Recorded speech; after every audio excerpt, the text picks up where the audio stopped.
contraire, la nébuleuse a hanté toute l'année. Sur le terrain, la lutte est musclée, mais des villages continuent de tomber. Les déplacés internes se comptent en millions. Le pouvoir du MPSR-1 change de méthode. Le 2 février, il crée le COTN, le commandement des opérations du Théâtre national, pour mieux coordonner les actions sur le terrain. Quelques résultats, surtout à Bouzanga le 15 mars. 35 terroristes abattus dans leur tentative de prise du camp. Juin 2022, le Garci de Barani neutralise plusieurs dizaines de terroristes au cours d'une attaque perpétrée contre le détachement. À côté du combat, le MPSR-1 initie le dialogue, une main tendue aux combattants terroristes qui décident de déposer les armes. Les repentis rejoignent ainsi le camp de la raison, mais les indéfectibles assaillent des villes et des campagnes. Leur cible facile, les populations civiles et les volontaires pour la défense de la patrie, VDP. Seitanga, 11 juin 2022. 50 civils périssent dans des attaques complexes. Face à l'urgence, les réformes se multiplient. Dans la même semaine, des zones d'intérêt militaire sont créées dans l'Est et le Sahel et des restrictions prises contre l'usage des engins de grosse cylindrée dans les zones infectées. Malgré ces mesures, la route a été une épreuve pour les forces de défense et de sécurité. Le 26 septembre, une embuscade est tendue au long convoi de ravitaillement de Guibo.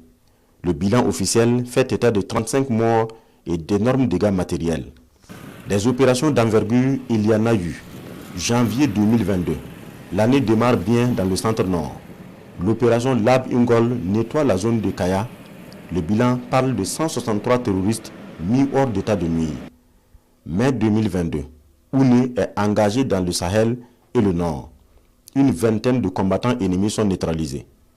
Comme elle a commencé, l'année finit avec aussi une grande opération. L'opération Feloho dans la boucle du Mouhoun, la mieux aboutie de l'année. Plusieurs dizaines de terroristes sont tués et Solenzo libérés. Le drapeau national flotte à nouveau sur les édifices dans les Bangwa.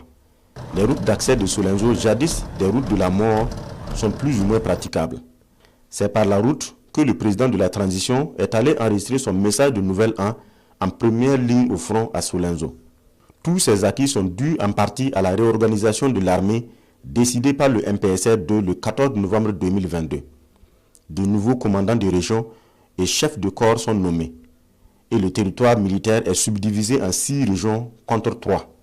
Des décrets de recrutement massifs sont pris en 2022.